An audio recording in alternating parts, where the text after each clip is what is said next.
Hi everyone, Lisette here. Today I want to talk about virtual co-working. What is virtual co-working, you ask? Well, it's basically the same thing as physical co-working, except for that we're doing it online. There are a number of tools that would help facilitate this kind of working. One of my very favorites is Welo, where it shows a virtual office plan allowing each individual to work in their own office or to join another room with a group of people. I really also like to use Butter.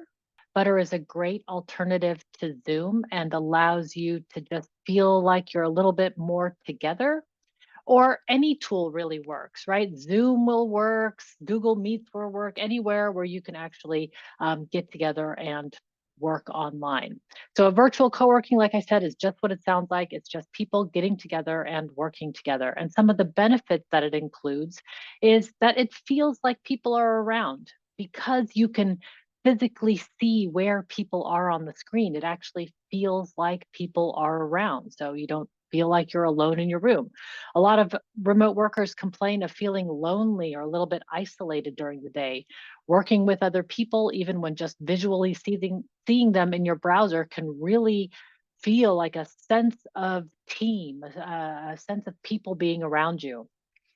The other thing that it adds to, like I just said, is team building. You feel like your colleagues are around you because you can see where they are. You can see if they're leaving the office or going into other rooms, who's talking to each other.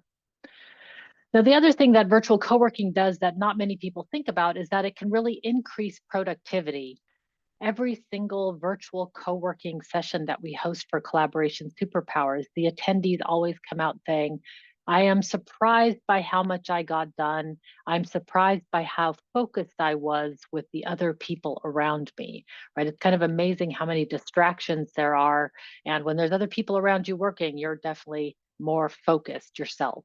One of the things that also this way of working does is it decreases the number of meetings that you need to schedule in half because, well, if you need to talk to somebody, they're just a virtual knock away. So that's one of the primary benefits is the reduction in meetings.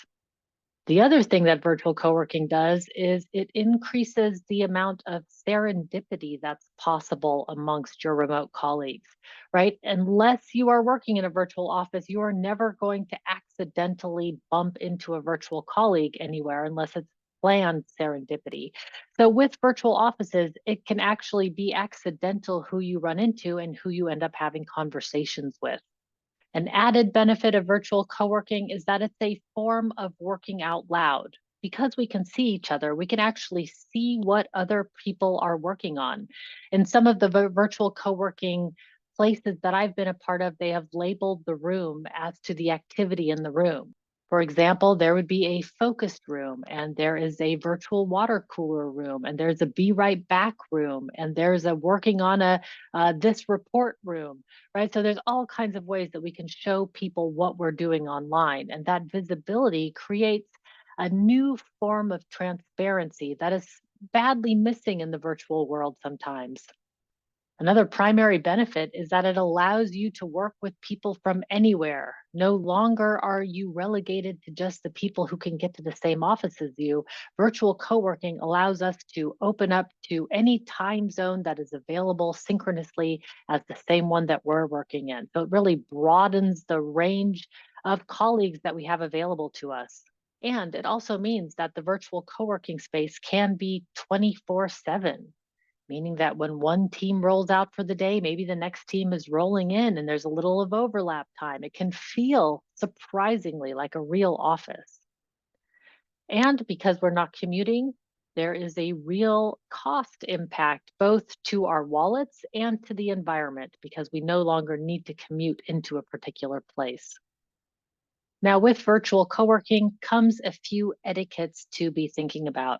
Just like physical co-working, knowledge sharing and collaboration is really part of the experience. So when we're virtually co-working online, being generous with our resources and with our knowledge with each other helps foster more of a feeling of community. So that's one of the etiquettes to really think about.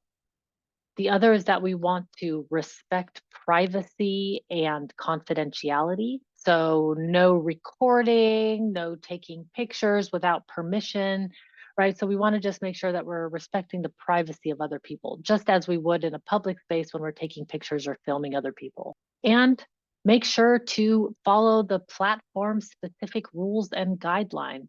Every community has its own way of being. So before you start anything, get to know who's in the community and what are some of the etiquettes that they have.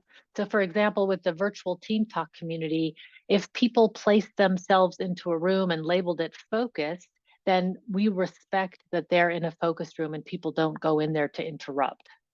So if you're looking for a new way to energize your team or just work differently, reduce the number of meetings that you're having, or feel more collaborative with each other, give virtual co-working a try. I think it's surprising how it feels. It's one of those things that you have to experience to really understand. And we have free virtual co-working sessions that run once or twice a week. You're welcome to join any of those just to see what they're like. They're always free, they're always fun, and they are always productive. So I hope to see you online. So if you're interested in learning more or diving deeper, I really encourage you to join one of our live interactive trainings. You can find those in all time zones all over the world. We've got licensed facilitators who are there who professionally train these workshops. You can also join one of our free events. We host virtual co-working often, and we're also hosting the Facilitators Playground, where you can come and learn new techniques for online facilitation. All right, everybody, I'll see you online.